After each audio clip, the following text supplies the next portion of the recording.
Hello all, రీసెంట్గా మేము ఫ్లిచాజోకి వెళ్ళిండి అనమాట టీమ్ లంచ్ కోసం. సో అప్పుడు రికార్డ్ చేసిన వీడియో క్లిప్స్ ఇవి. అండ్ టీం మొత్తం కూడా వర్చువల్గా కనెక్ట్ ఉన్నప్పటికీ బట్ టీం అంతా కూడా ఒకటేసారి గ్యాదర్ అయిపోయి మాట్లాడుతూ ఉన్నప్పుడు చాలా సరదాగా అనిపించింది. అండ్ అట్మాస్ఫియర్ కూడా చాలా బాగుంది. And we felt really very happy.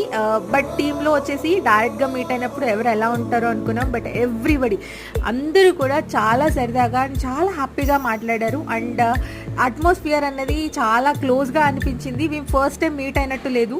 And ఇది ఏదో ఒక 4-5 years ఆఫ్ రిలేషన్షిప్ ఉన్నట్టుగా అనిపించింది మాకు. అండ్ టీఎల్ కూడా చాలా supportive and he is very cool. And we got a best team అనమాట. మా ఇంతవరకు నేను వర్క్ చేసిన టీమ్స్లో this is the best team అనిపించింది నాకు. అండ్ బట్ ఫ్లిచాజోలో ఏంటి అంటే ఏదైనా మనకి స్పెషల్ అకేషన్ ఉన్నప్పుడు కేక్ స్పాన్సర్ చేస్తారనమాట. So we created a birthday and we celebrated that as well. And ఎవరిదైతే నియర్ బై ఉంటుందో వాళ్ళ బర్త్డే సెలబ్రేట్ చేసాము. And he is the TL అనమాట. Okay, thank you so much.